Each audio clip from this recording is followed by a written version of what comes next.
Bom, boa tarde a todos. Acho que vamos começar já. Chegamos ao painel mais interessante do dia,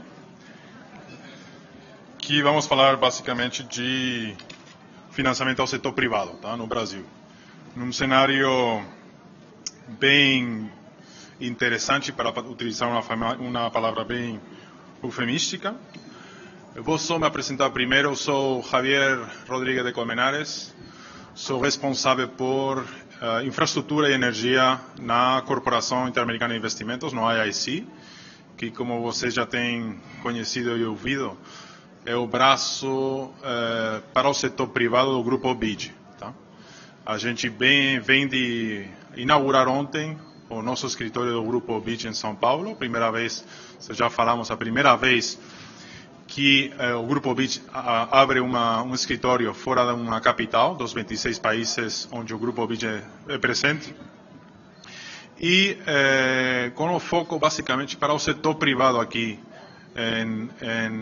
no Brasil. Não adianta ficar em Brasília para falar com vocês, o setor privado. Tá?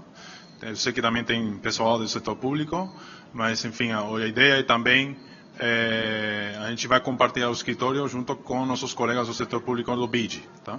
Com a ideia de ter essa interação.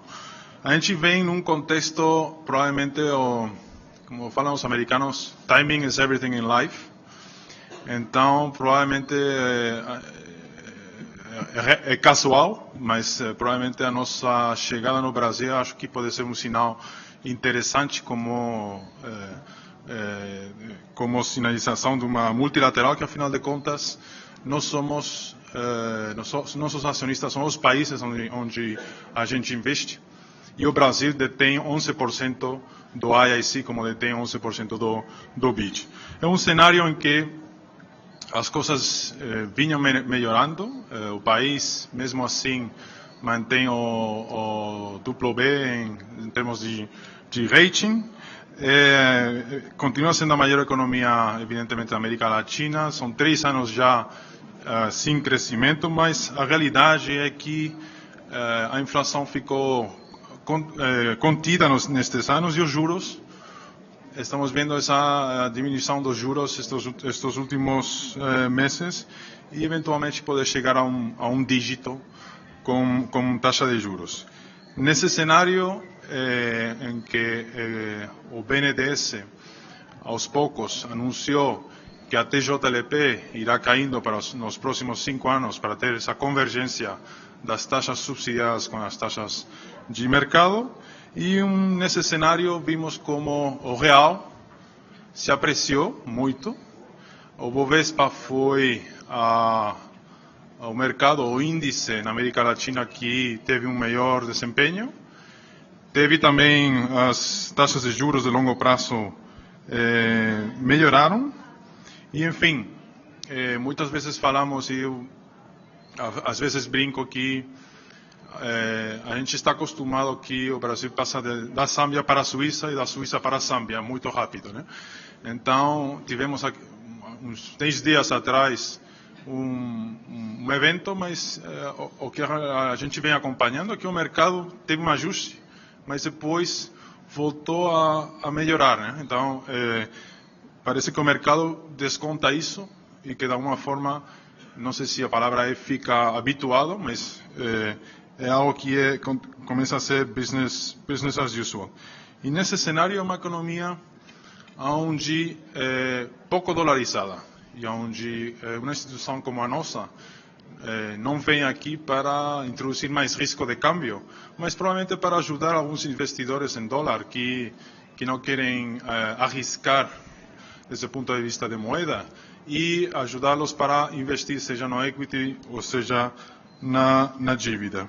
Nesse cenário, teve um Brasil com uma presença muito menor do que chamamos as MDBs, os bancos multilaterais, o IFC, o IIC, ou as DFIs bilaterais, como temos um representante da bilateral francesa, da Agência Francesa para o Desenvolvimento, mas que diante desse cenário muitas dessas instituições, e particularmente eu posso falar da nossa, fizemos um esforço para complementar o financiamento de longo prazo, e particularmente em reais. Tá?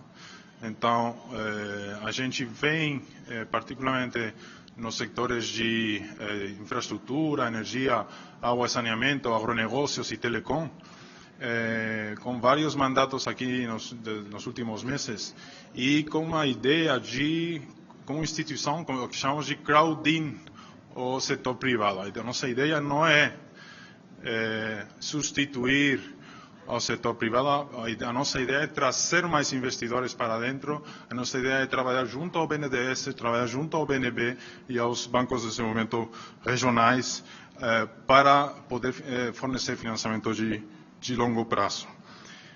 A gente tem que também observou e vem acompanhando muitos dos leilões que foram feitos nos últimos meses e que realmente foram bem sucedidos. A gente vê um pouco o que aconteceu com os aeroportos federais, realmente foi um sucesso. Teve, na média, mais um 25% de ágio e teve operadores internacionais de primeira linha que, depois do que tem acontecido em outros aeroportos, decidiram investir no Brasil em aeroportos mais pequenos, não menores.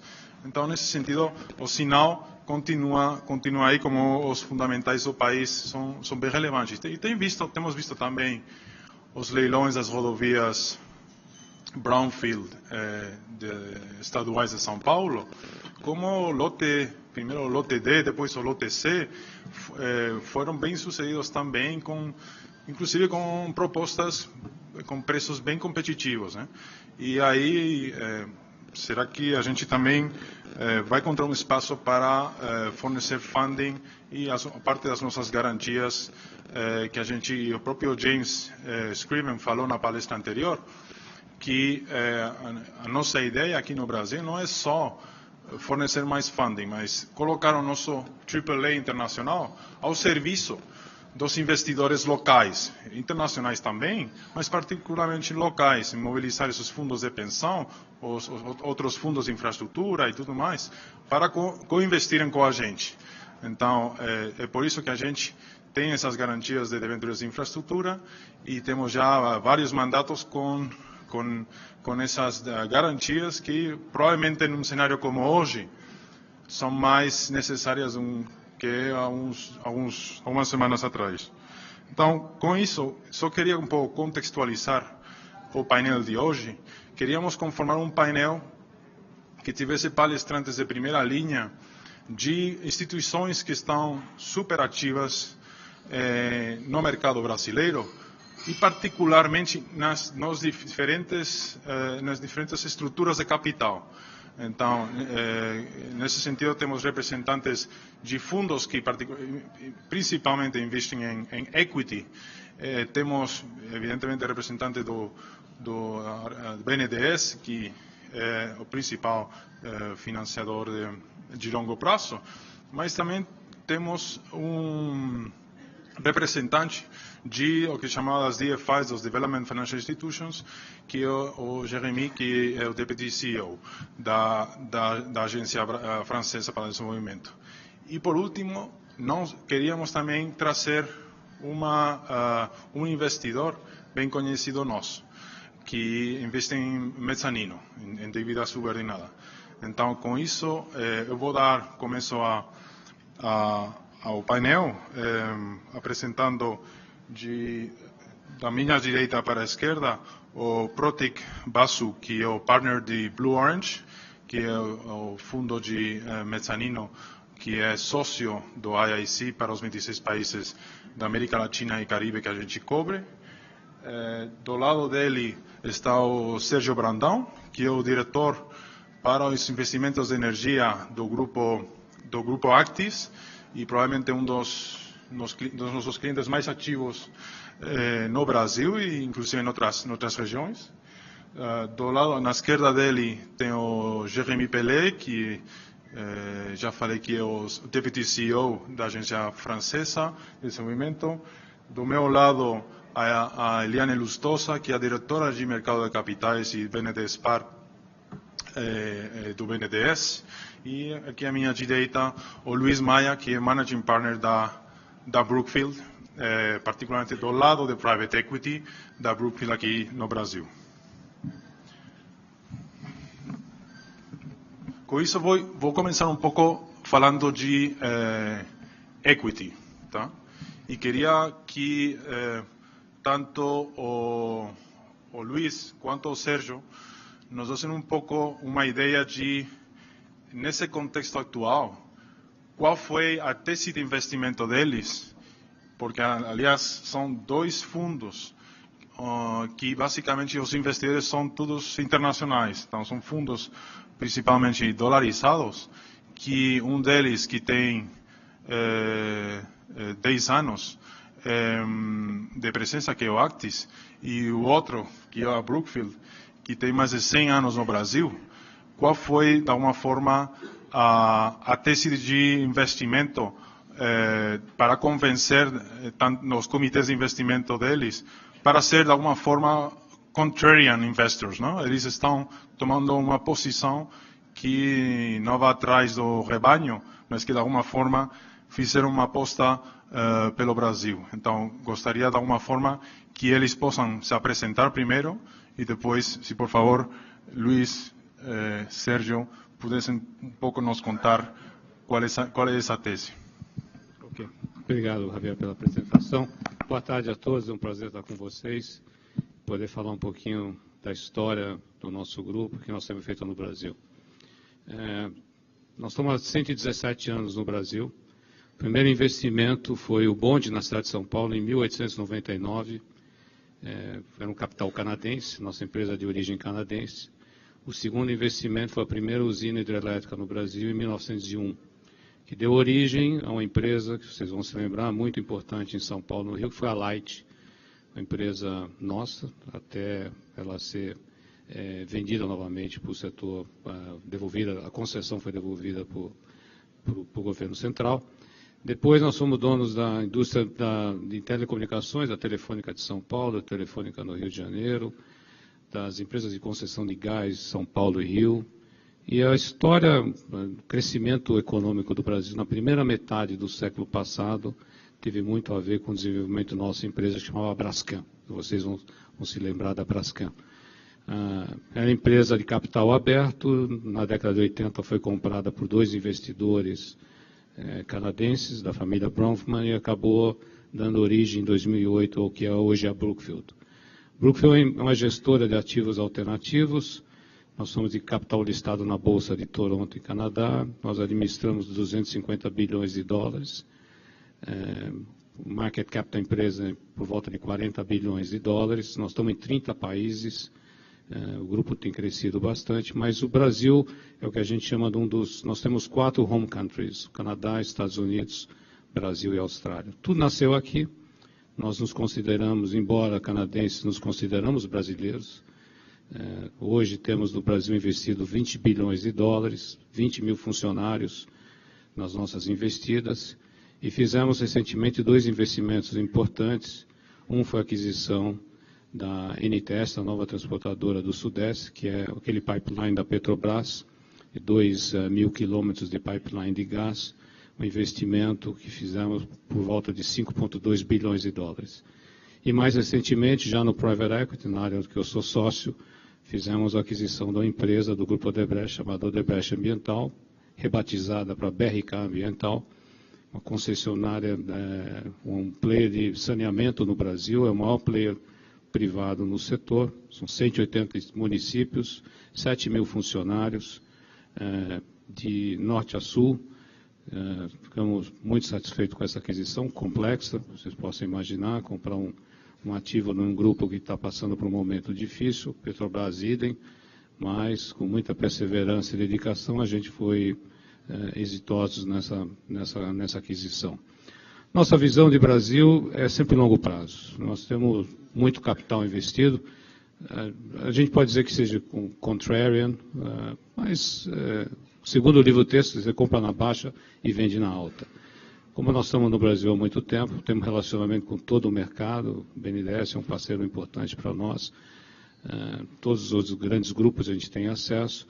nós vemos o Brasil, a analogia que eu faço nós somos um Boeing 777 voando a 10 mil metros de altura, então a gente olha sempre o horizonte de longo prazo, vai ter turbulência, mas o Brasil vai passar por essa fase. Quem está aqui há 117 anos e nunca saímos do Brasil, já vimos coisas piores acontecendo, guerras, revoluções, e a gente sempre teve o horizonte de investimento de longo prazo. O que a gente busca são ativos que gerem caixa, sejam grandes negócios, que tenham uma plataforma grande, que possa ser expandida.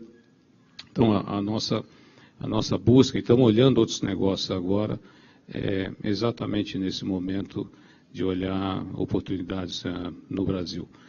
Negócios que sejam simples de ser tocado, nada que seja high-tech, coisas como saneamento, mas que tem um potencial de crescimento. Já só para falar em saneamento, hoje no Brasil nós temos, e o BNDES também tem apoiado bastante o investimento. O país tem hoje menos de 40% da população hoje tem acesso a saneamento, esgoto que nós estamos falando, tratamento de esgoto.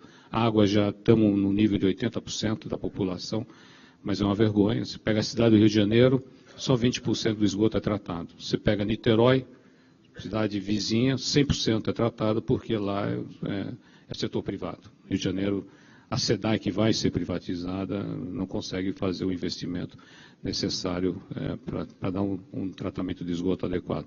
Então, são essas oportunidades que o nosso grupo está sempre olhando, com a visão de comprar um bom ativo, investir capital. Normalmente a gente opera os ativos que a gente compra, a gente quer comprar controle, e nós somos operadores. Isso nos distingue um pouco diferente de outros grupos que investem, que procuram ter uma participação minoritária e não estar no controle. Nós assumimos o controle, colocamos um management profissional, que é o caso da BRK Ambiental, e vamos dar apoio. Só no caso desse negócio ambiental, o CAPEX já contratado, que nós assumimos quando compramos esse ativo, essa empresa do Odebrecht, são 10 bilhões de reais. Então, isso já é um dado que nós, na partida, vamos ter que investir nos próximos 5 anos no negócio ambiental, fora as outras oportunidades que estão aparecendo. Parcerias são sempre importantes para nós, tem um alinhamento de interesse com alguns investidores, que no caso tanto da Petrobras, desse ativo de gás, quanto no ativo da BRK, nós trouxemos capital estrangeiro, co-investidores, também que são estratégicos no negócio, e a gente quer trazer mais co-investidores. O Brasil precisa mais capital, o Brasil precisa importar mais capital, e nós concorremos com capital, a distribuição de capital com outros países do mundo, notadamente Índia e China. Nós investimos na Índia e a gente investe na China, então a gente vê que o Brasil precisa ter um ambiente propício para atrair mais capital. Nós não vamos sair do Brasil, vamos investir mais, e estamos à busca de mais ativos para trazer mais capital para cá. Então, um pouco disso.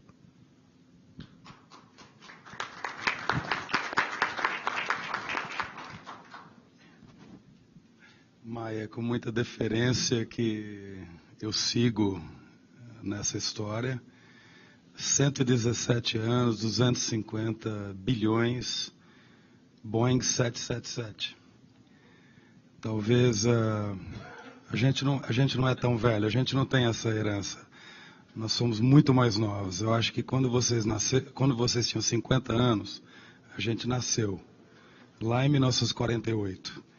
Eu acho que a gente poderia ser classificado como neto da Brookfield. Então, a Actis seria o netinho. E no tocante a Boeing 777, eu acho que a gente seria mais um legacy, assim, mais ou menos, voando mais ou menos à mesma altura, mas muito semelhante, o horizonte muito semelhante àquele que você pintou aqui, tanto no que diz respeito ao Brasil, futuro, percepção de risco, longevidade dos investimentos, a total ausência de especulação, e sim investimento de longo prazo. É assim que a gente vê o mundo, é assim que a gente vê o Brasil em especial. Um pouquinho sobre a Actis, a gente foi... Eu acho que a Eliane vai até gostar, porque a gente nasceu como uma espécie de BNDES par. Lá atrás, em 48, no pós-guerra, com a dissolução das colônias britânicas, o governo britânico resolveu que precisaria criar maiores elos de ligação com as suas antigas colônias. E uma das maneiras de fazer isso foi criar a Commonwealth Development Corporation, a CDC, lá em 48, que tinha um outro nome, era a Colonial Development Corporation, que logo foi classificado como politically incorrect, então trocaram para Commonwealth.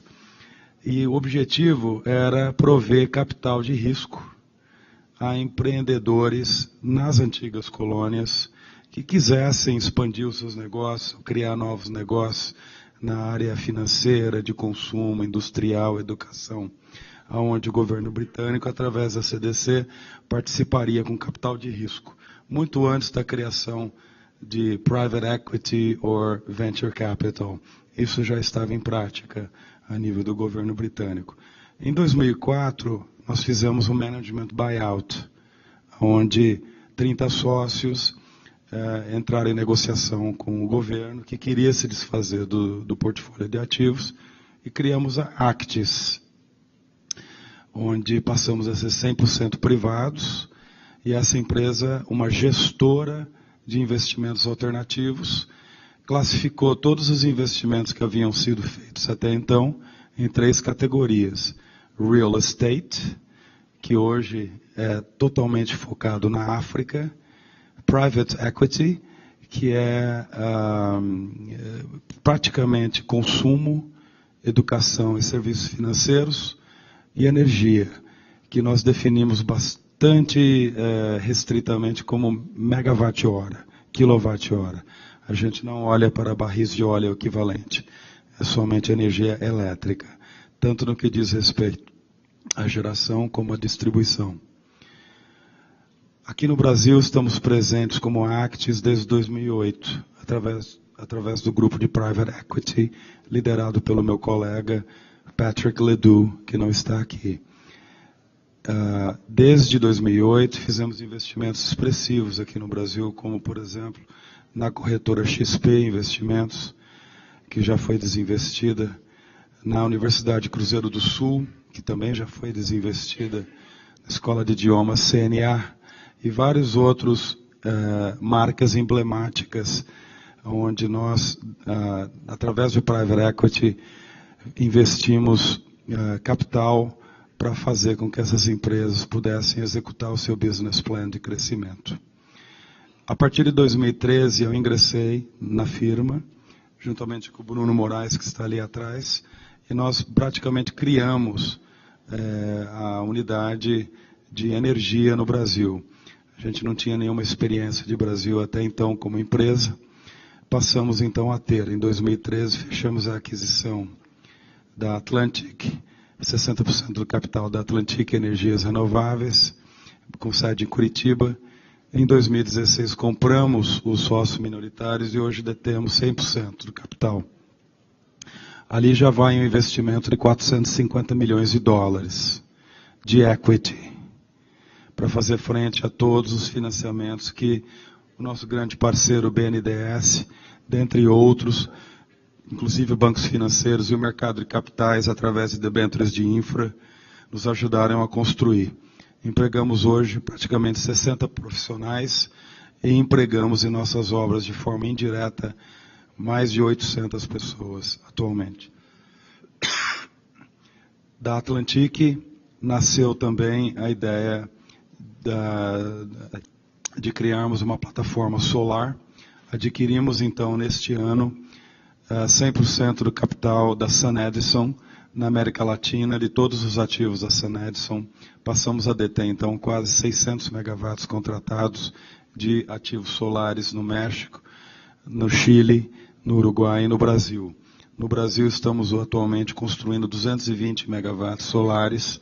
Estamos também trabalhando junto com o BNDES nesse sentido, na medida do possível, posto que parte dos nossos equipamentos não são fabricados aqui.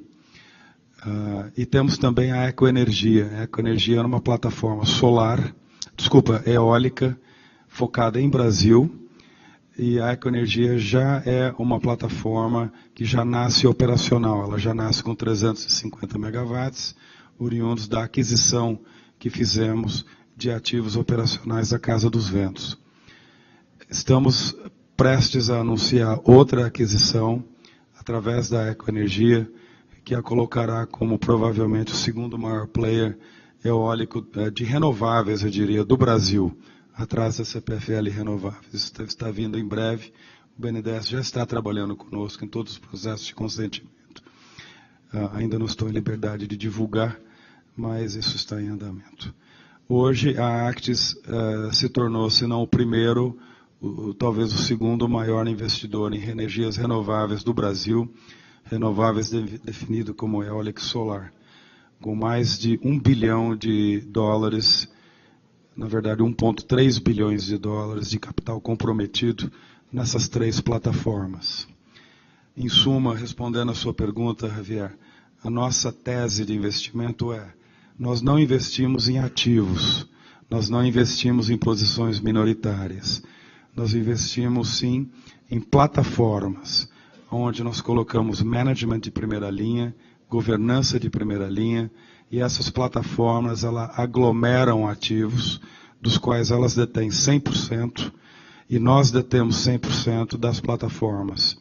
Nós então tiramos o risco dessas plataformas, na medida em que nós colocamos todos os ativos para operar, e financiados, e depois de algum tempo, longo prazo, nós fazemos o desinvestimento, que é esse o nosso negócio, que é gerar capital, ganho de capital para os nossos investidores.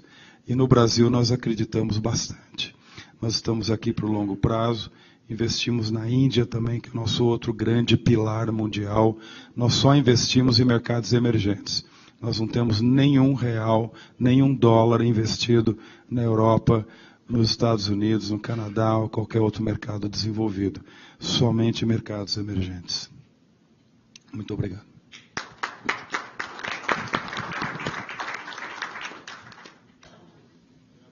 Eu ia perguntar, porque você comentava antes que o Brasil virou o mercado mais relevante para a Actis em energia.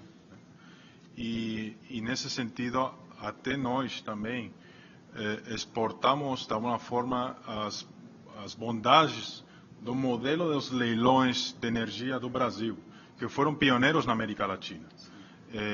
Depois veio o México, o Chile, agora a Argentina, a Colômbia ainda não está lá.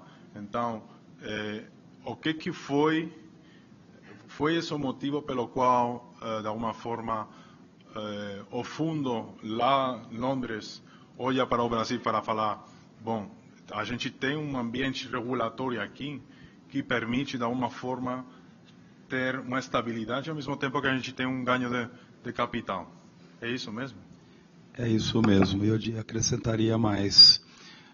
O fato da existência do BNDES e o BNDES, da maneira como ele vê os negócios, foi primordial, fundamental também para que nós pudéssemos ter a confiança.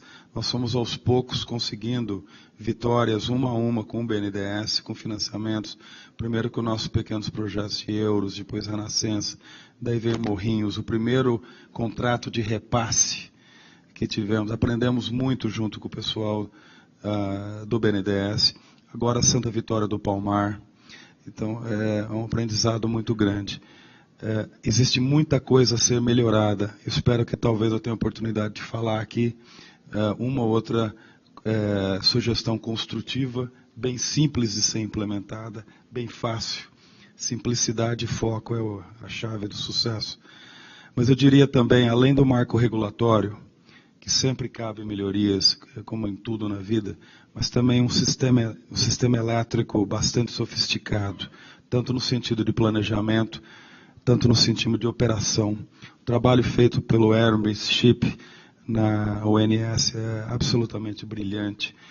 Toda a nossa estrutura, existe muita coisa que precisa ser melhorada, não há dúvida disso. Mas o fato da gente ter um sistema bastante sofisticado, um sistema, por mais que a gente reclame demais da nossa justiça, das nossas leis, mas nós temos um sistema jurídico, ele funciona, nós temos arbitragem aqui, Quando você coloca todas essas pedrinhas juntas, cada uma delas por si só não atrai um investidor. Mas colocando todas elas juntas, você forma um mosaico. E esse mosaico é o que atraiu os nossos líderes lá na Inglaterra a devotarem o que hoje é a maior posição de investimento da Actis, uma empresa de 70 anos. A maior posição da Actis hoje é no Brasil. Em qualquer dos nossos 3 áreas de atuação, com 1,3 bilhões de dólares, uma empresa que tem uma assets under management de 12 bilhões, bem menor do que o meu colega da Brookfield, mas é absolutamente relevante você pensar que mais de 10% do seu portfólio está aqui no Brasil, onde 4 anos atrás não estava. Né? E a gente quer aumentar isso. Nós estamos aí também à procura de oportunidades de expansão, seja através de M&A ou seja através de leilão. Estamos preparados para isso, tanto com a Atlas quanto com a Ecoenergia. Realmente esse é o Brasil que dá certo, não? No sentido que, inclusive, na Europa, o modelo de feed-in tariff nas renováveis não funcionou. E aqui sim. Então, tem muitas vezes, às vezes, esquecemos, não? As coisas que funcionam no país, mas que, nesse sentido, a gente exportou bastante do que aconteceu aqui na Europa. Eu diria até, que no começo, o nosso comitê de investimento achava que os leilões eram um risco. Meu Deus, vamos apostar no nosso business plan em ganhar leilão. E se não ganharmos? E daí? O melhor é negociações bilaterais, que nem tem no Chile, que nem tem em outros países. Bom, a gente provou que o que era visto como risco passou a ser, na verdade, a melhor maneira de crescer um negócio. Você sabendo ganhar um leilão bem, não ganhar por ganhar, mas ganhar bem, de forma financiada, tendo já feito o trabalho de casa, passou a ser a maneira de crescer. Nós demonstramos isso. O México seguiu, a África do Sul seguiu, o Chile seguiu e agora está a Índia seguindo também. Obrigado. Antes de passar para a dívida, queria perguntar para o Luiz,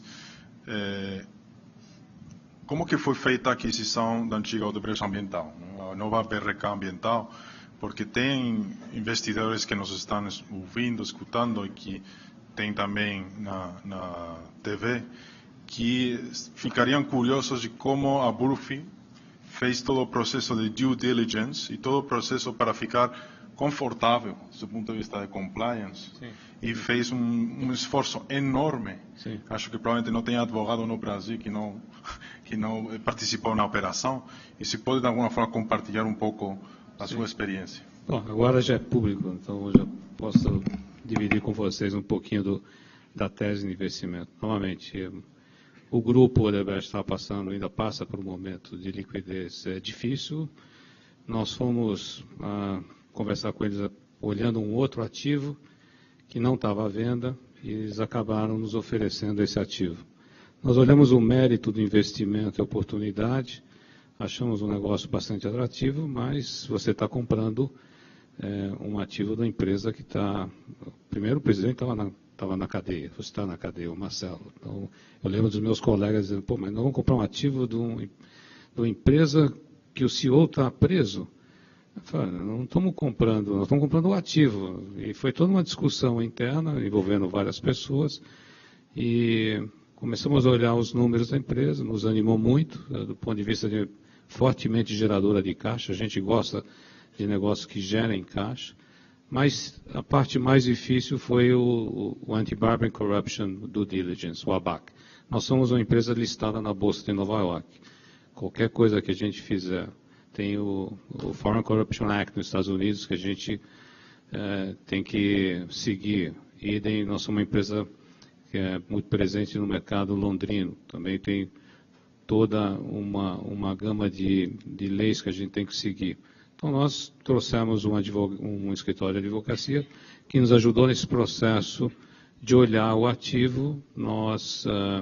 A empresa estava passando por um processo de negociação de um acordo de leniência com o governo e sabíamos que estavam acontecendo várias delações premiadas dos executivos. Nós estamos sabendo isso através dos jornais como vocês. Foi uma negociação bilateral, o lado não tinha nenhum intermediário, fomos nós e a empresa muito bem montada e estruturada, um corpo técnico excelente, ficou todo mundo. Algumas pessoas saíram porque optaram por ficar no grupo Odebrecht, mas a grande maioria veio conosco. E o processo de due diligence ele abriu várias frentes, uma frente olhando essa parte de anti-bribery corruption, uma frente olhando a área financeira e outra frente olhando os ativos e fazendo a verificação em loco de 180 operações de saneamento de esgoto e tratamento de água. Negócio muito complexo, trouxemos colegas de várias partes do mundo, porque tinham 90 dias para a gente fazer. Nós negociamos exclusividade no ativo, pedimos 90 dias, e em 90 dias a gente ia colocar uma binding offer. Foi esse o combinado com a parte vendedora. E assim foi cumprido. Nós trabalhamos realmente num mutirão de várias pessoas, tinham, sei lá, mais de 30 pessoas envolvidas no processo de due diligence, que aí segue o que é normal, que todos nós fazemos, vocês fazem, é olhar profundamente a parte de financeira, os relatórios, a auditoria, com o cuidado da gente estar comprando um ativo que muitas pessoas falam, pode ser um ativo tóxico, mas não era. No fim e ao cabo, a empresa tem todo um aparato legal montado, obviamente com o grupo, mas foi um esforço também do lado do vendedor, muito grande, posso dizer, eles trabalharam também com muito afinco. Essa operação é uma operação muito importante para o grupo que estava vendendo, e para nós era um grande ativo, uma grande oportunidade. Acho que muita gente que não conhece o Brasil como nós conhecemos, não teria a coragem de olhar um ativo, encarar um ativo, um desafio profissional como esse. Mas você tendo a boa assessoria jurídica, você tendo uma equipe técnica interna do nosso grupo competente, você sabendo que os nossos sócios conhecem o Brasil e também veem uma oportunidade, o negócio caminhou normalmente. Demorou quase um ano entre o dia que a gente olhou esse ativo até o dia que a gente conseguiu fechar. Acho que os dois lados ficaram extremamente satisfeitos. O que eu posso dizer, nesse processo todo que o Brasil passa hoje, não existe galinha morta, vamos comprar coisa na Bacia das Almas, isso não existe. Você compra no preço justo, preço de mercado. Então, acho que a negociação é fácil. Muita gente, vou para o Brasil, vou comprar as coisas baratas em liquidação. Não existe ativos em liquidação hoje aqui no Brasil. Você paga o preço de mercado. E nós estamos comprando ao preço fair, com o propósito de injetar mais dinheiro e que esse negócio em 10 anos, 20 anos, vai estar valendo muito mais, porque o país vai melhorar. O que eu posso dizer desse ambiente todo, e olhando, a gente sempre tem a visão do meio copo cheio, não meio copo vazio. Eu acho que esse processo que a gente passa hoje é um processo difícil para nós brasileiros, para a sociedade, mas isso cria também um ambiente de fazer negócio no Brasil muito mais transparente e muito mais fácil no futuro para o benefício de todos nós. Então, acho que é um processo duro, tudo isso, mas eu acho que o Brasil se torna muito mais competitivo e a gente precisa ter um país mais competitivo e melhorar o marco regulatório. Então, a história segue o livro-texto, não tem nada de anormal, simplesmente corremos um risco, sim, em todos os negócios que nós fazemos em qualquer momento, em qualquer lugar no mundo, tem seus riscos de darem certo ou darem errado. Mas quando você olha um bom ativo, bem montado, bem administrado, e que está à disposição e que a gente consegue ter a exclusividade de olhar, acho que as coisas caminharam satisfatoriamente. Mas eu posso dizer, foi comprar outro ativo com essa complexidade de várias operações, eu acho, não sei se a gente faria de novo no horizonte de futuro muito próximo, porque deu muito trabalho. Então, todo mundo chegou no final, estava praticamente na exaustão, já exaustos de tanto estresse de trabalhar e montar e correr contra o tempo, porque nós tínhamos um prazo para poder fechar o negócio. E deu tudo certo no final, graças a Deus. Tá bom? Muito obrigado, Luiz, e parabéns pela operação. É um setor onde o BNDES é particularmente ativo, um setor onde, inclusive, o BNDES apostou mais desde o ponto de vista da alavancagem e desde o ponto de vista de onde que ia dedicar a TJLP, o setor de água e saneamento, e queríamos ouvir de você, Eliane, como diretora de mercado de capitais, representante do BNDES, de alguma forma, como se está posicionando o BNDES neste cenário, sabemos mais ou menos quais são os setores principais, e de que forma, através do BNDESPAR, vocês estão incentivando a participação de novos entrantes na parte da dívida, seja financiadores de longo prazo como multilaterais, ou seja, investidores institucionais, os fundos de pensão, as fundações, que têm, digamos, metas atuariais, mas que estão um pouco retraídos na hora de investir no setor privado e particularmente em infraestrutura de longo prazo. Então, queríamos um pouco compartilhar essas suas visões. Bom, Javier, muito obrigada. É uma honra estar aqui, né, nesse painel. E dizer primeiro que assim, o BNDES não tem a pretensão de estar sozinho. É muito bom poder contar, né, com parceiros, né, especialmente num contexto de dominância fiscal, recursos escassos. Aplicar recursos públicos tem que ser com muita, né, objetividade e análise detalhada da capacidade daquele investimento ser disruptivo, multiplicador, e buscar justamente alavancar recursos. Então, poder trabalhar com os parceiros, né, nos investimentos, seja viabilizar do ponto de vista do crédito, compartilhamento de garantias e trazer outros investidores, isso soma muito e é a forma que o BNDES entende que tem mais capacidade de ter impacto. Não é um volume muito grande de recursos que vai fazer diferença nos investimentos ao final, de uma forma que tem impacto no desenvolvimento da economia brasileira. E sim, o cuidado de que esses recursos, pelo contrário, não tenham o efeito de afastar o investimento privado. Você falou hoje no jornal, o Hector também do IFC, vocês estão aproveitando a oportunidade que o BNDES, né, deu um passo atrás, mas foi um passo atrás muito pensado no sentido de abrir espaço para o mercado de capitais. Vamos trabalhar juntos e não... ao colocar um volume muito significativo, e falávamos também aqui mais cedo, né, evitar que os empresários busquem apenas o BNDES. É muito mais confortável sentar com o BNDES e pedir os recursos do banco. Então, buscar o mercado tem todo um trabalho de diligência, transparência, né, conversar com o mercado para justamente viabilizar que esses recursos venham de uma forma adequada. Então, mas essa é a forma que nós entendemos razoável e que faz sentido ao abaixar o volume de recursos mais baratos, abrindo espaço para o mercado. Foi uma discussão longa, né? Ao final do ano passado, fizemos uma reavaliação da política operacional do banco, buscando atributos horizontais, e a partir desses atributos horizontais que permitem uma análise objetiva do impacto, né, das externalidades embutidas a partir da existência desses atributos, definimos que alguns setores, né, que tenham esse impacto, por exemplo, né, a questão de meio ambiente, que é um dos focos da atuação do banco, saneamento, como falamos. Agora, por exemplo, o setor linha de transmissão é um setor que é considerado verde, mas que tem a possibilidade de atrair o setor privado. Então, foi uma discussão muito grande no âmbito da diretoria do banco quando baixamos a zero o apoio em TJLP para esse setor. E foi um sucesso o leilão, comemoramos muito, com ágio. E isso não significa que o banco não vai participar. Mas vamos participar com outro instrumento. É um instrumento que busca o mercado junto.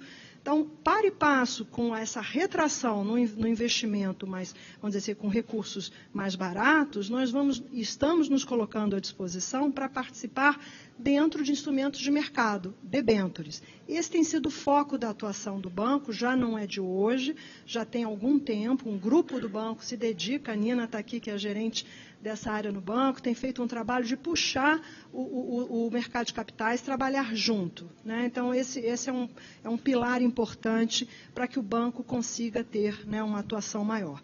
Você falou que a gente migrou de equity para dívida, né? Mas justamente o banco tem o chapéu também de equity, né? BNDES Par é o maior investidor institucional hoje no Brasil e temos, assim, desse lado também eu acho uma atuação importante no que diz respeito ao mercado de capitais, incentivar as boas práticas de governança corporativa. É uma série de iniciativas que entendemos que ajuda a viabilizar esse ciclo virtuoso, né, estando nos conselhos de administração das empresas que estão no nosso portfólio ou nas empresas que ainda vão abrir capital, incentivando essas empresas a buscarem o mercado de capitais, buscando o nível máximo de governança, né, do novo mercado, entendemos que aumentamos, né, vamos dizer, o espaço para que o mercado possa atuar. Essa é uma das formas. A outra, né, enfim, acho que hoje é interessante que há um certo consenso nas falhas no mercado de crédito privado no país, né? Não é só recursos, né? O banco também está participando de iniciativas para conseguir trazer mais recursos para o mercado. Iniciamos um processo de escolha de um gestor, um fundo que vai investir 500 milhões de reais, é um primeiro de uma série de iniciativas que o banco busca um gestor capacitado e esse gestor vai, junto com os recursos do banco, buscar complementar os recursos necessários e esse primeiro fundo é um fundo focado em energia verde, né? Mas não são apenas recursos que faltam projetos. E quando você olha para o banco, o BNDES está sentado em cima de um caminhão de projetos e há uma crítica do mercado pela falta de projetos de uma forma mais contínua. Então, tem vamos dizer assim, uma iniciativa que estamos discutindo no banco, que eu acho que pode ser uma oportunidade interessante, não do ponto de vista apenas do financiamento do banco, mas também por ter esse processo, por poder alavancar esse processo de buscar liquidez, ofertar e demandar projetos no mercado. Então, nós estamos discutindo a possibilidade de trazer para o mercado alguns dos projetos que estão na carteira do banco, com isso oferecer os projetos e também comprar mais, participar mais do mercado secundário. Acho que a gente chama de BNDES direto, né? É um processo que hoje é possível pela tecnologia, pela transparência de precificação dos ativos, né? Então, acho que existe essa possibilidade do banco agir nessa falha de mercado que não é de hoje que se discute. Eu acho que esse é um papel também importante do ponto de vista de viabilizar a atuação do mercado de capitais, né? Porque a liquidez vai trazer mais investidores buscando esses projetos, né? Uma outra forma que o banco tem discutido é melhorar, e acho que essa forma, né, o Zé já estava colocando, a gente tem aprendido muito, temos discutindo muito com os bancos comerciais, com os investidores privados, quais são as falhas, o que a gente pode melhorar. Compartilhamento de garantias, quais são as exigências, né? Não existe Project Finance Non-Recourse, por que não existe Project Finance Non-Recourse? Existem questões envolvendo a característica do projeto, porque se o projeto é ruim, é um primeiro passo e tudo nasce torto dali, porque é natural que o banco, para se proteger, ele vai buscar mais garantias para contrapor as falhas daquele projeto, que não foi bem, vamos dizer assim, precificado, né, onde os riscos não foram ex ante devidamente precificados. Então, a possibilidade de ter, o ministro Meirelles fala, vamos devagar que eu tenho pressa. E tem que andar um pouco devagar para entender exatamente onde estão os gaps, para que depois a gente possa acelerar o passo. Então, é o que a gente tem discutido muito, a melhor forma de compartilhar garantias, evitar no grupo com os bancos comerciais, qual é o percentual mínimo que um banco comercial que vai dar as fianças, qual é o percentual mínimo que ele tem que ter para não atuar como um free rider. São várias discussões muito interessantes do ponto de vista do financiamento e do compartilhamento de garantias, justamente buscando trazer, né, o setor privado junto conosco. Atuar em mecanismos de credit enhancement, são várias as iniciativas, fundos de liquidez, debêntures subordinadas. Então, que o banco possa, né, assumir um pouco mais de risco, mas um risco controlado, no sentido de uma atuação que tenha mais impacto nas falhas que são de mercado. E nisso nós temos discutido não só com outros bancos de desenvolvimento, fizemos há 2 semanas atrás, né, com a colaboração do Banco Mundial, do IFC, um seminário compartilhando experiências internacionais positivas, e o que o banco tem discutido e podendo aprender e trabalhar em conjunto, né? Acho que essa é a mensagem. Sozinho não chegaremos, né? O impacto não vai ser o que nós gostaríamos de ter. O objetivo é realmente trabalhar em conjunto, e principalmente no momento em que estamos aprendendo com as experiências, com os erros, né? No momento difícil, né? O Luiz colocou aqui, realmente temos um momento difícil, onde você tem projetos, muito bons projetos. Nesse caso da ambiental, eu acompanhei, ao fim cada hora aparecia um desafio novo, está resolvido? Não, faltou um detalhe. Suamos todos juntos, por quê? Um banco como o BNDES, nós queremos que o objetivo final não é apenas emprestar, é viabilizar um bom projeto que vai ser colocado, um projeto de infraestrutura que tem externalidades importantes para o país. Então, trabalhamos juntos no sentido de viabilizar a conclusão do projeto. E nesse contexto, sim, os desafios são muitos. Por exemplo, você está num cenário onde um banco público, se o desafio para o banco, para o setor privado, imagina no setor público. A dificuldade que temos, e natural, temos que prestar contas tanto no setor privado quanto no setor público, mas é um momento onde você tem o desafio, né, de avançar com os projetos importantes dentro de um arcabouço de prestação de contas, de compliance, bastante intricado e necessário.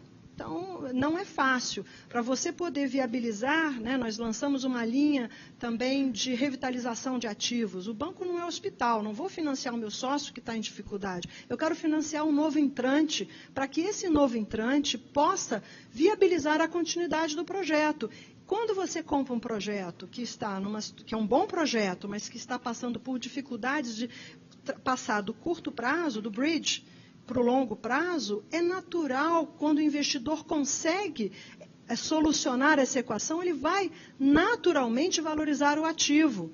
Claro, né, porque aquele movimento vai permitir destravar todo o processo de financiamento e, com isso, gerar valor mais adiante, e o projeto vai ser colocado. Então, assim, nós temos trabalhado um pouco como bombeiros também, né? O desafio, eu brinco, tem vários parceiros aqui que a gente procura, vamos trabalhar junto, vai lá, venha que esse é um bom projeto. Temos sido mais proativos no sentido de buscar parcerias com as quais possamos, né, encontrar soluções para os enormes desafios, mas também enormes oportunidades que existem no Brasil hoje.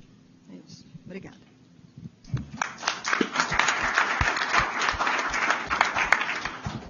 Muito obrigado, Eliane. Não terminei com você ainda. Queria entender um pouco o que precisa ser feito, o que precisamos fazer. Você falou de produtos de credit enhancement, para que fundos como FI, FGTS, FUNCEF, Petros, Previ, que tinham investido em equity, em infraestrutura, provavelmente nos projetos errados e por motivações não técnicas, como podemos fazer para atraí-los a um asset class que poderia ser novo para eles, que seria a dívida de infraestrutura de longo prazo? A gente coloca essas garantias AAA para eles, mas, enfim, como podemos fazer para que eles assumam mais riscos e afinal de contas, também, ao mesmo tempo, consigam bater as metas atuais, porque tem um spread maior esse tipo de emissões? Então, Javier, nós temos conversado muito, montamos um grupo, né, já nos reunimos tivemos 3 reuniões com os principais executivos, FUNCEF, PETS, Previ, né, dos investidores institucionais, discutindo justamente, né, como fazemos para vocês soltarem as NTNBs e virem aqui para o mercado, né, assumir um pouco de risco? Naturalmente, né, a taxa de juros, né, a redução da taxa de juros é um componente importante, né, porque justamente para fazer o Asset Liability Management e conseguir bater a meta atuarial, a partir do momento que existe um cenário de redução das taxas de juros, é importante que esses gestores busquem um pouco mais de risco para buscar um spread acima da NTNB. Então, mas todos têm, assim, cada um tem as suas agruras, né, os seus medos, né, aquela dificuldade, nossa, e discutir, fizemos uma certa terapia com esses gestores. Nossa, não posso falar em FIP, no meu fundo não aconteceu esse problema. Nossa, esse setor...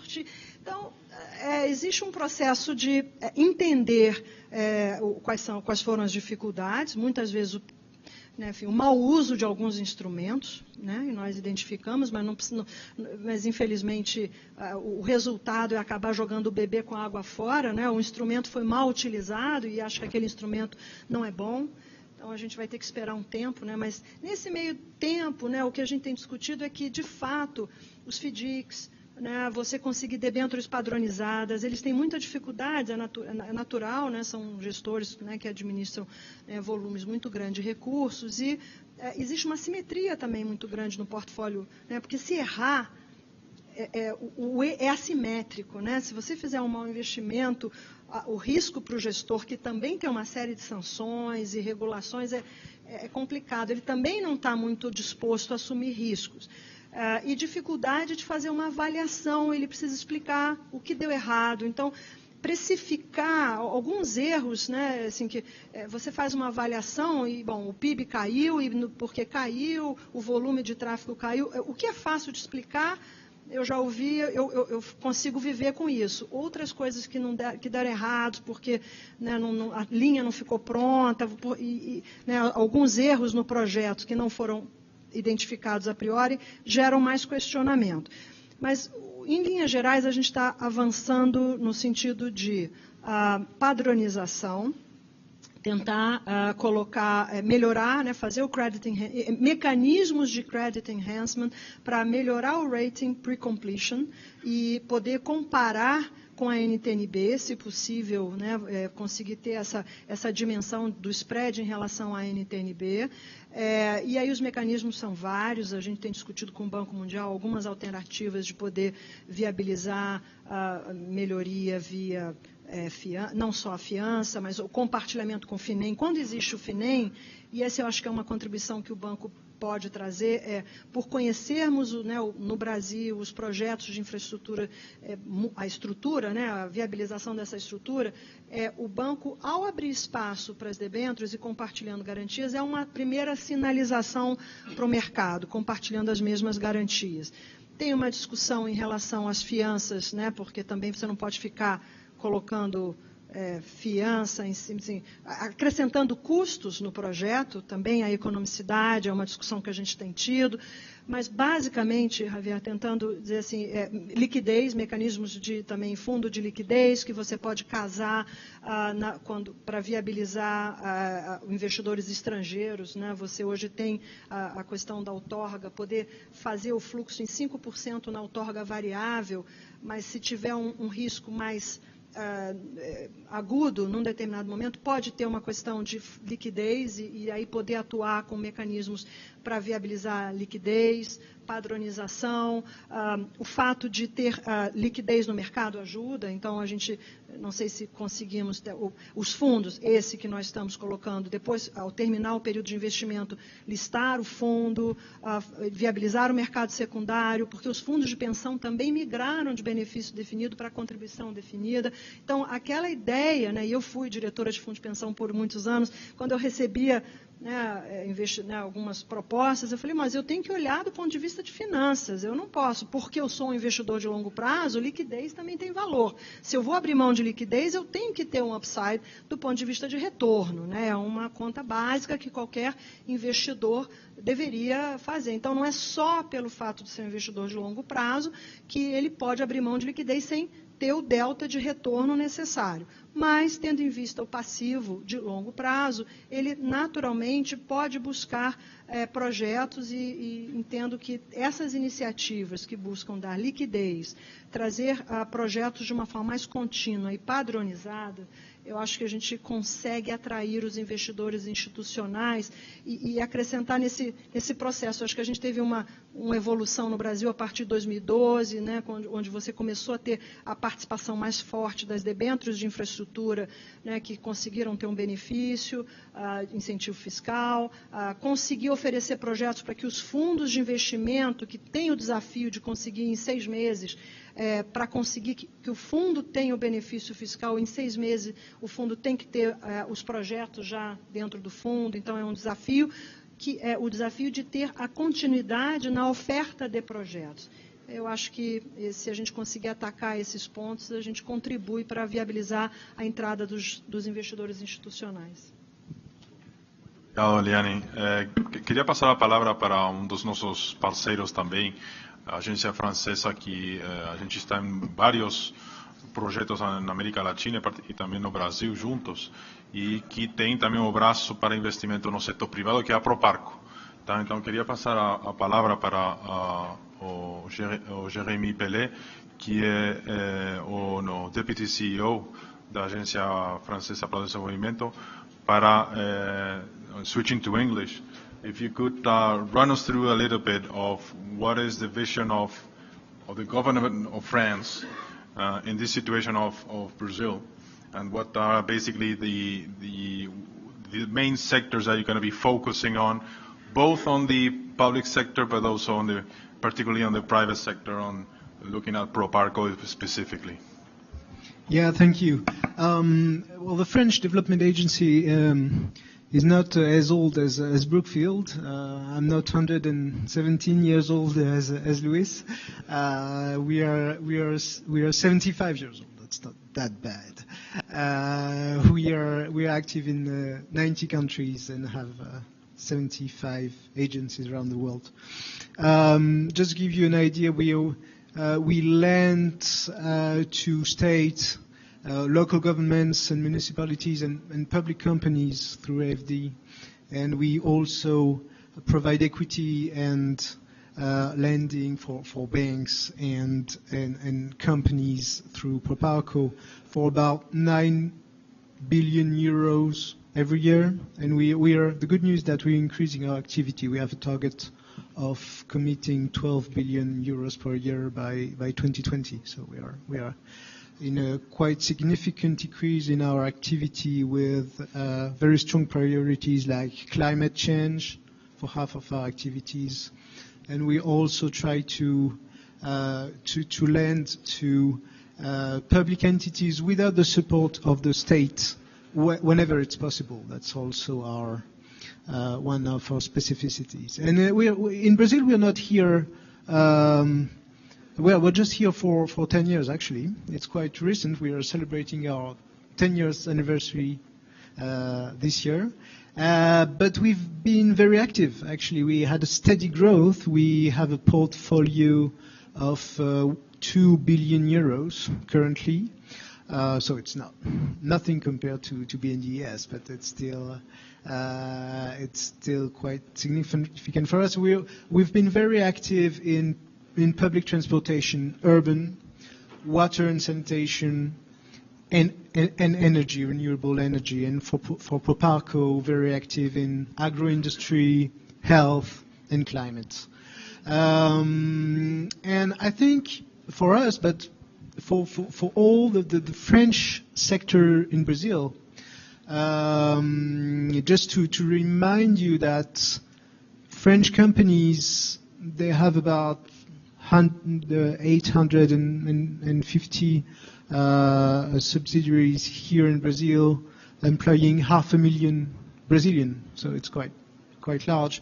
And what I've seen from Paris and from Brazil here is that they remain very committed to the country. Most of them are just taking the opportunity offered by the situation to just adapt the setup, but also acquire some new business and continue to grow. So I think for French companies, the mood is positive, and for us too, we are we're really committed to the Brazil, and we have some good prospects here. Continue to have some good prospects here, and we'll try to. I mean, we all know the challenges the country faces, and as the issue today of this panel is the new frontiers for private sector here in Brazil. I think the two frontiers for Brazil is, as Eliane mentioned, the private sector financing of companies and infrastructures in the long term. That's really key. And I think the second issue is innovation and how to foster innovation in Brazil. And what we have tried to do is mobilize our instruments and think about new instruments to help those two issues. In terms of infrastructure, I think it's really key. We see that the public sector will not be able to finance and continue to manage the huge need of infrastructure for Brazil, and we really need the private sector to get the momentum and to get on tracks on this. And well, what we're trying to do is helping the structuring of PPPs with the Brazilian government, both on the public side, also on the private side. We've gone through a partnership with the French Caisse de Dépôt, and we've built a fund, an infrastructure fund, to invest in infrastructure in equity. The fund will be 600 million euros and will be active in Africa, South America, and Asia. And we're looking at opportunities here in Brazil on the equity side, on the debt side too. I think there are many opportunities, many things to do, even if we know that there still are some challenges in terms of regulatory framework, some legal issues for the development of PPPs and capital markets. That's very key. I think BNDES has played a fantastic role in Brazil. What's probably needed now is a kind of sharing between public financing and private financing for both for infrastructures and for companies. And what we probably lack is still long-term funding, private long-term funding in Brazil. And what we really need to work on together with all our partners, with BIS, with BNDES, is to bridge this gap and to make sure that our instruments, guarantees, loans, are adapted to make sure that at the end of the day, the risk is not only taken by us, but that the risk will be taken by the private sector. I mean, Brazil has a fantastic private sector. Very large banks, very well structured, probably needs to take more risk, more long-term risk, specifically in local currency. That's something that we really need to work on.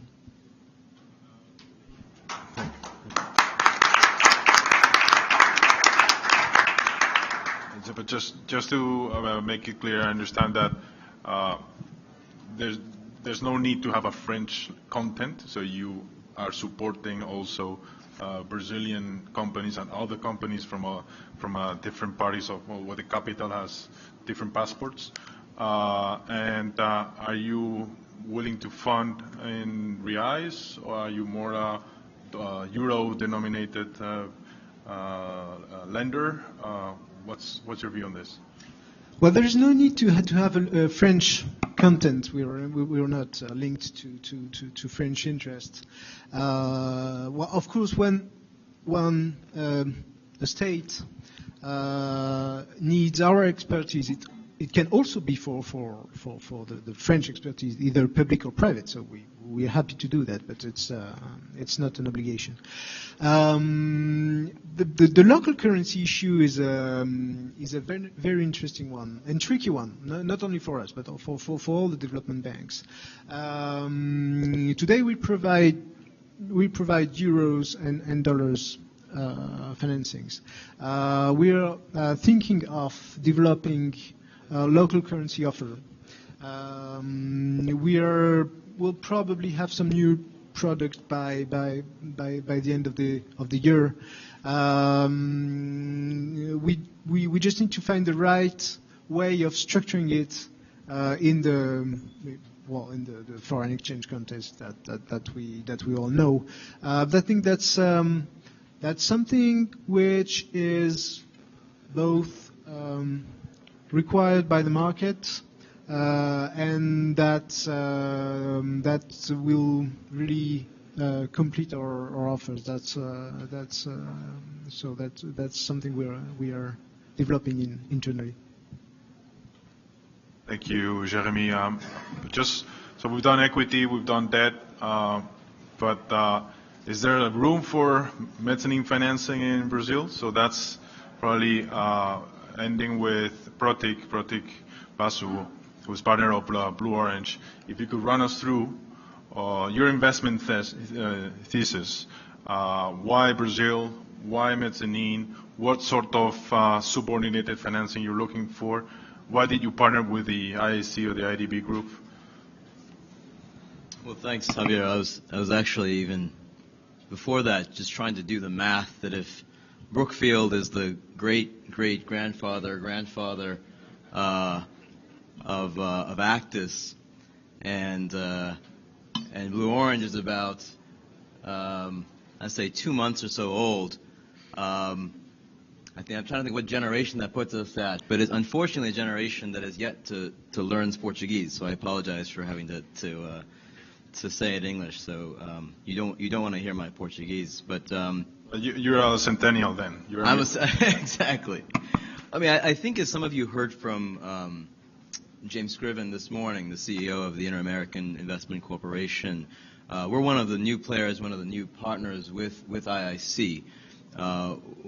And it's really an interesting example of the IIC crowding in private capital into the region, and particularly crowding in private capital in Brazil. We are an entirely privately funded investment vehicle, and so really an example of trying to walk the talk when it comes to crowding this kind of private capital into this market. You know, what our relationship with IIC provides for both of us is extraordinary leverage, actually.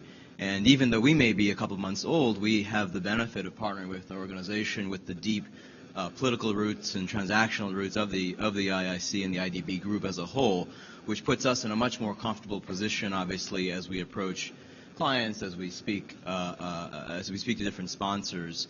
And the idea, and I'll get into the structure in a bit, is to do as much as we can in a co-lending fashion together.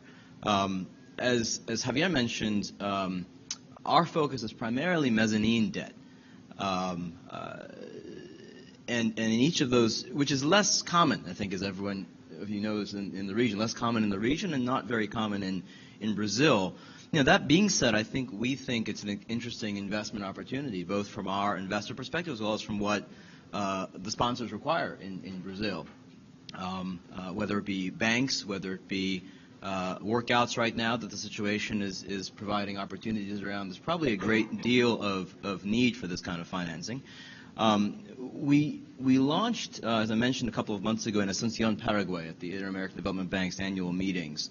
And what we've committed to do together is about $1 billion of largely mezzanine financing over the next 5 to 7 years. It's a 10-year fund. And we'll probably have some portion or some ability to do a subset of that in equity, but it'll largely be a mezzanine debt product. Of that $1 billion, roughly speaking, we would expect, just given the market opportunity in Brazil, I think we'd be surprised if less than 40% probably didn't end up in Brazil. So certainly nowhere near the sizes we've been hearing about on this panel today, but still not an unsubstantial amount of capital, particularly at a subordinated level. We're defining mezzanine pretty broadly. We're defining mezzanine largely as anything that's not equity, anything that's not senior debt. So basically, anywhere in the middle of that capital stack, we're able to participate. We are currently envisioning providing financing in local currency. It's difficult. It's challenging, but it's difficult not to in order to be competitive. At the launch of Blue Orange's partnership with IIC, which President Moreno, along with James Scriven, one of our seed investors, Ray Chambers, who some of you may know, was one of the pioneers in the private equity industry with Westray Capital in the early 80s, along with our CEO, Bertrand Badre, who was the CFO of the World Bank and the CFO of Crédit Agricole and SocGen, et cetera, before that.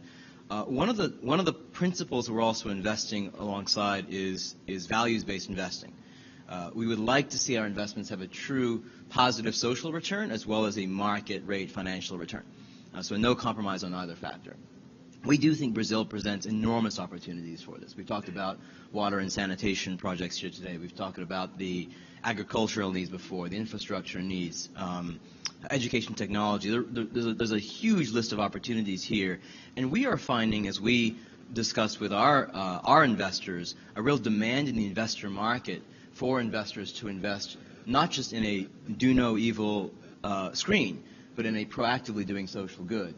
And here is where our relationship with the Inter-American Investment Corporation is massively important for us. Just given the development focus that organizations like IIC bring, it makes us very comfortable in terms of doing business alongside them. So that's at the most macro level as an overview, Javier. I hope that's helpful, and happy to answer any questions as we seek to build our portfolio here in Brazil. Thank you very much, Froderick. That's very helpful.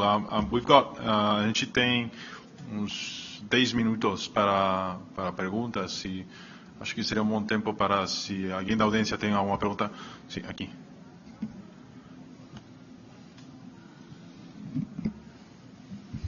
So hello everybody, Gustavo Gardini.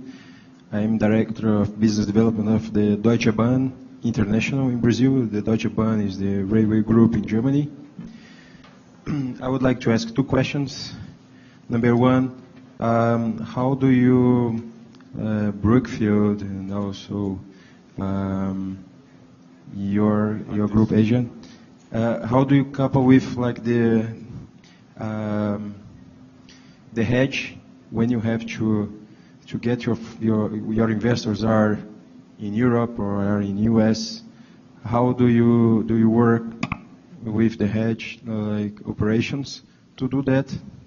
Asking BNDES, do you intend to create also hedge for other infrastructure areas like transportation? Yes. And my second point is for you from Blue Orange. So as you are interested in investing in something that is going to bring a social footprint, yeah, or a sustainable, we normally everybody thinks about energy, water, but nobody thinks so about transportation. Let's say a railway transportation in the urban mobility, using more public transport. How can you improve the life of people, improving the productivity of the people, using more public transport? Let's say railway, metros, or in the logistics. With the efficient logistics to reduce carbon footprints and so on. So that is my question. Thank you. Ok.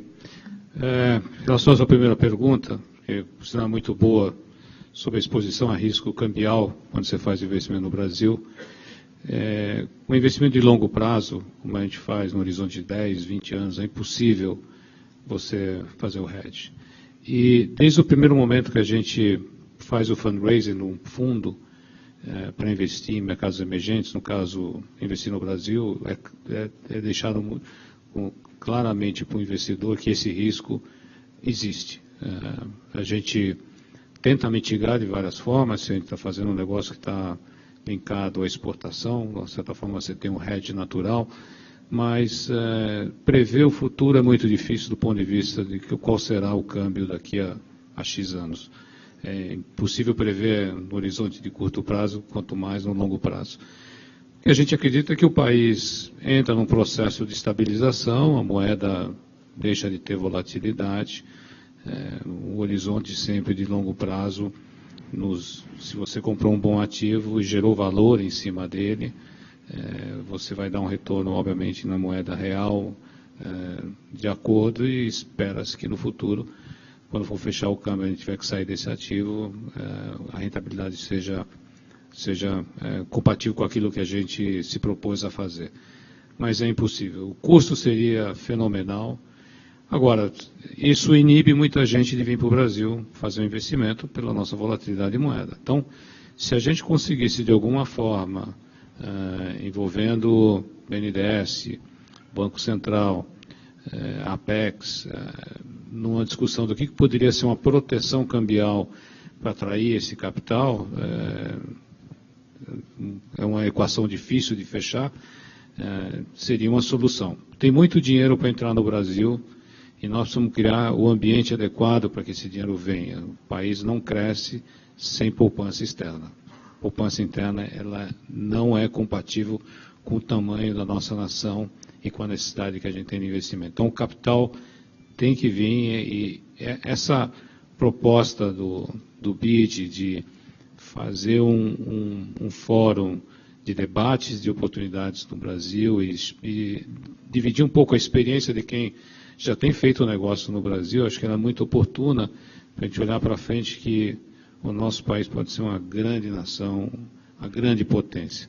Se a gente tiver a capacidade e habilidade de trazer mais capital e investir adequadamente no país. Negócios aqui tem. Então, agora, riscos também sempre tem. No gain, no pain, no gain, né? Como dizem aí fora. Mas acho que tem que acreditar no longo prazo, não tenho dúvida. Então, no caso do banco, a gente tentou, não conseguimos uma equação que fizesse, né, que fechasse a conta, mas sugestões são bem-vindas. O que a gente identificou, por exemplo, na Colômbia, né, onde você teve aí o hedge natural de você ter, em alguns casos, a possibilidade, não é inflação mais, mas você tem dólar. Então, eventualmente, se você tiver o hedge natural, pode viabilizar, né, a entrada do investidor. Existem discussões nesse sentido, mas eu não consegui ver uma conta que fechasse, né, que fizesse sentido desse ponto de vista. Agora, o que tem sido feito para poder... E os investidores estão vindo, né? A gente tem visto a participação dos investidores estrangeiros de longo prazo. Eu acho que, né, estabilidade de regras, né, tem um movimento importante, que a mudança no perfil dos investidores que participam nos leilões no Brasil. Quer dizer, agora você está tendo realmente investidores do setor, de longo prazo, e a percepção de que você não precisa conhecer, né, ter uma relação próxima no Brasil para poder viabilizar o seu investimento. São regras transparentes, claras, processos básicos como edital em inglês, com prazo razoável para que a avaliação do investimento possa ser feita, a identificação e separação dos riscos para que se possa precificar devidamente. Acho que isso tudo ajuda na viabilização, inclusive, dos investidores estrangeiros.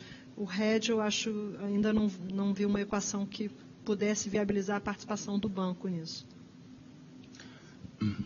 Do nosso lado, nós atuamos num nicho de mercado, que é a geração de energia. E, via de regra, a maneira como a gente olha para os nossos investimentos, antes de fazê-lo, a gente leva em consideração três fórmulas, quase que empíricas, para tentar, de alguma maneira, contornar esse assunto. É imperfeito, mas o que a gente faz é o seguinte: quando a gente considera um investimento em potencial, seja uma aquisição, ou seja uma participação num leilão que vai gerar investimentos futuros numa usina de centenas de milhões de reais, a gente já coloca na nossa modelagem econômico-financeira, a gente faz em reais, depois a gente dolariza, mas assumindo uma desvalorização cambial futura. E nós adotamos a nossa metodologia interna de divisão de desvalorização, que não é muito diferente do Purchasing Power Parity, que é a diferença a razão entre a inflação brasileira e a inflação americana. E com isso nós fazemos também um ajuste para produtividade, entre a produtividade brasileira e americana, uma previsão. A única coisa que nós sabemos é que está errado, mas está numa direção de desvalorização cambial do real. Se esse projeto ainda passar as nossas premissas de retorno mínimo, ótimo, a gente segue. Outra coisa é a gente tenta, no nosso portfólio, não fazer todo o investimento de capital upfront. A gente tenta fazer ao longo de um período. E com isso você vai trazendo o capital ao longo de um período de 4, 5 anos e construindo assim um câmbio médio. Time average. E a gente tenta também usar ao máximo fontes de capital de terceiros. Antes de chamar o nosso próprio capital dos nossos cotistas, a gente tenta buscar capital aqui, empréstimos ponte, no Brasil ou no exterior, aproveitando a diferença de juros. Né? E por fim, a gente, em todos os nossos contratos de venda dos nossos produtos, o nosso produto é quilowatt-hora. Nós vendemos megawatt-hora ao longo de 20 anos. Todos os nossos contratos, sem exceção, têm ajuste anual pela inflação, o que casa novamente com a hipótese do Purchasing Power Parity. Então nós ainda podemos sofrer bastante se no momento de um desinvestimento de uma plataforma nossa, o real tiver sofrido uma baixa bastante grande, face ao nosso câmbio médio. Nós sempre podemos abortar aquela venda, sempre é possível. Né? Mas é a maneira pela qual nós atuamos. Não existe como fazer esse hedging financeiramente para investimentos de longo prazo.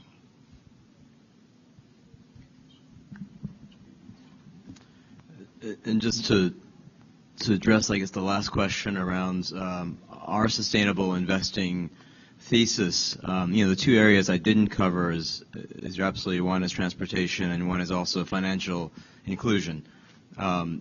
Transportation has an undeniable social impact, right? Whether it be from the carbon footprint angle or the provision of increasing access to goods and services to people living in the peripheries, right? So there's a great case to be made for that, and we're certainly interested in it. One of our investors, actually, in the general partnership is a man named Paul Pullman, who's the CEO of Unilever Group. And one thing we're discussing with them is can you look across their supply chain, the different transportation elements of the supply chain, and figure out how do you provide different kinds of different kinds of financing to the small to medium scale enterprises, as well as the transportation elements up and down their supply chain. So very much agree with that being part of the basket. So thanks for the question. Maybe just on transportation, you're definitely right. Public transport has a positive impact on climate. Actually, 60% of our activity here in Brazil is on public transport. Like we are financing the line 13 of the subway here. So I hope that next time you go to the airport, you'll be able to take the subway. We fully agree with that perception. Is in the sense that for the IDB, urban mobility is crucial in terms of transportation. We see it as net impact positive for climate change, but we also see it as and we've studied this over the past 20 years in Latin America. It's also a source of urban, let's say, social mobility. You bring people to the downtowns in let's say inferior time, and you're able to have people accessing jobs that they weren't able to access because they didn't have a car or they didn't have a way to get downtown. So for us, it's something which is also crucial.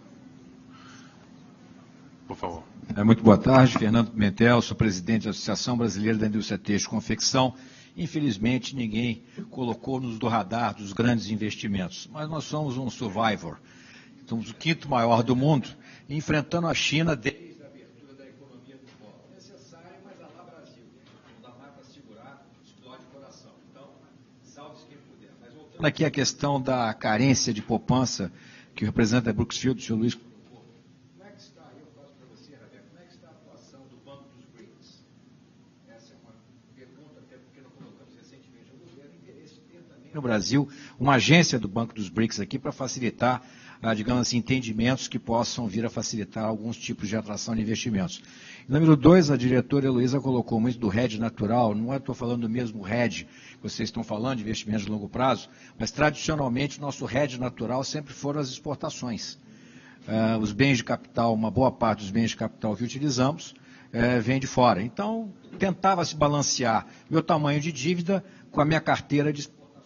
Infelizmente, essa volatilidade do câmbio, que coloca muitos riscos nos investimentos de longo prazo, ela tem nos afetado muito e descasando ativo e passivo. Quer dizer, a economia real, eu não estou dizendo que vocês não estejam investindo na economia real, mas ela tem sofrido muito dessa questão do hedge, porque o hedge tradicional, ele perdeu validade, ou vem perdendo validade com essas oscilações. Imagina que um ano atrás, um ano e meio atrás, estamos vendendo contratos de 1 ano de entrega a 4, ninguém precificou a 4, é verdade, 3,60, 3,70, estávamos entregando a 3,10 e mirando passar de 3, se não tivesse a vida secatória, agora foi 3,26, mas esses hedges naturais que nos tirariam o custo financeiro do hedge, eles ficaram muito prejudicados por essa profunda oscilação da moeda nacional. Então isso não tem muita solução no curto prazo, mas se tudo isso de capital vier, realmente nós vamos ter de novo, a nosso ver, um desequilíbrio nos fundamentos brasileiros e a cotação da nossa moeda. Mas é mais a questão dos bancos dos BRICS e o papel deles nessa relação com o Brasil.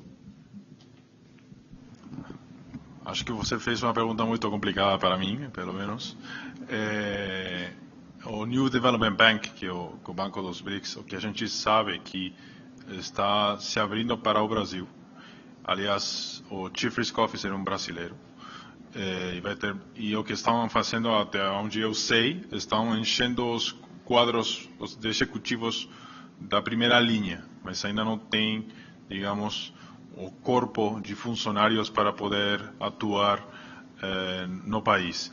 Como qualquer Regional Development Bank, vai ser um banco com quem a gente tem um relacionamento. Então, a gente, como falei antes, não será uma fonte de concorrência, ao contrário. E apontando um pouco o que estava falando a doutora Liane, a ideia é que a gente possa trabalhar juntos para ver se, por exemplo, a gente financia até 25%, a gente e o IIC, até 25% dos custos totais de um projeto. A gente nunca vai financiar 100% da dívida, tá? Então, trazer novos parceiros com quem, por exemplo, a gente possa fazer um credit enhancement conjunto com o IFC, com o New Development Bank, é sempre bem-vindo. Tá? Então, aguardamos que isso aconteça e esperamos desenvolver produtos conjuntamente.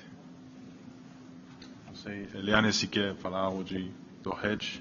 Não, basicamente, da questão do Banco dos BRICS, né? Nós assinamos recentemente o BNDES, um MOU com eles, na linha do que o Javier falou, de trabalharmos juntos, buscarmos, né, oportunidades. A gente tem trabalhado em parceria com todas essas oportunidades, ajuda muito poder compartilhar, né, e fazer uma discussão conjunta.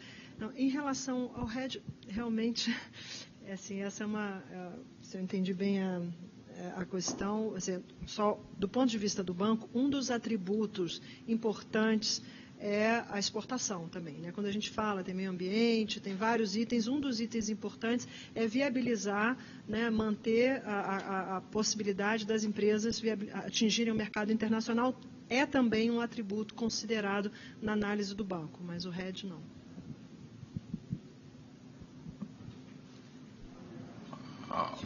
Uma última pergunta aqui, por favor. Vamos ficar sem champanhe daqui a pouco, no coquetel. Perfeito, vou ser rápido então. Meu nome é Marcos, eu sou conselheiro do Fundo Soberano da Dinamarca, aqui no Brasil, que depois de 20 anos está abrindo o seu portfólio de novo aqui no mercado. A minha pergunta é rápida e está aberta. Além de compliance com a SEC Foreign Corrupt Act, que o Luiz graciosamente mencionou, quais são, assim, em aberto para vocês, quais são os corporate anti-corruption compliance policies dentro das empresas e dentro dos investimentos feitos?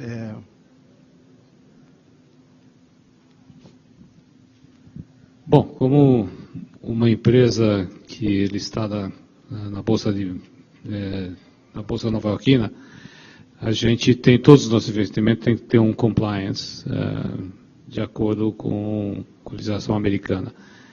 Então, nós temos fazendas, as fazendas são compliance oriented, toda aquisição de negócio que a gente faz passa por um escrutínio de compliance. Então, nós não podemos, independentemente do país que a Brookfield está investindo, na Índia, na China, não importa, segue toda uma metodologia de compliance muito rigorosa, tem muito treinamento, uma aquisição nova de qualquer empresa, passa por todo um processo de treinamento de compliance, é o nosso compliance, da forma como a gente vê. Então, esse é cada vez mais você, como um fundo soberano, sabe disso, o compliance hoje é importantíssimo em todos os negócios que são feitos. E não existe mais, eu não sigo essa metodologia, o capital é punido se não tiver um compliance adequado. Então, eu posso dizer que as nossas fazendas passam por um processo desse. No interior do Brasil, em Tocantins, tem compliance também. Então, hoje, você não consegue sair, fazer investimentos se não tiver um compliance muito rigoroso. No caso do banco, nós montamos, né, há menos de um ano, criamos uma diretoria de controladoria e compliance. Então, assim, justamente essa discussão ela era mais diluída dentro do banco e agora existe uma área que justamente está se aprimorando para atuar do ponto de vista das regras, né, da discussão de compliance que existe, mas eu acho que assim, nada que eu possa chamar a atenção aqui diferente do que, né, imagino que seja feito, né, acho que hoje em dia compliance a gente sabe, é importante, não dá para você deixar de observar, porque o custo de imagem, as sanções, enfim, o resultado é muito negativo para a instituição, então tem que estar no DNA da instituição. Eu acho que assim, e o BNDES está se somando. Ele já fazia de uma forma diluída, passamos a fazer de uma maneira mais organizada para garantir que, de fato, todas as operações estejam, né, atentas a essas questões. Aliás, até a gente vai ter que recomendar aos nossos filhos para que virem compliance officers. Vai ser um ofício bem procurado, né, nos próximos anos. Com isso, eu queria encerrar a palestra, o painel, agradecendo ao Luiz, a Eliane, ao Jeremy, ao Sérgio e ao Protic por compartilhar as visões. Muito obrigado a todos.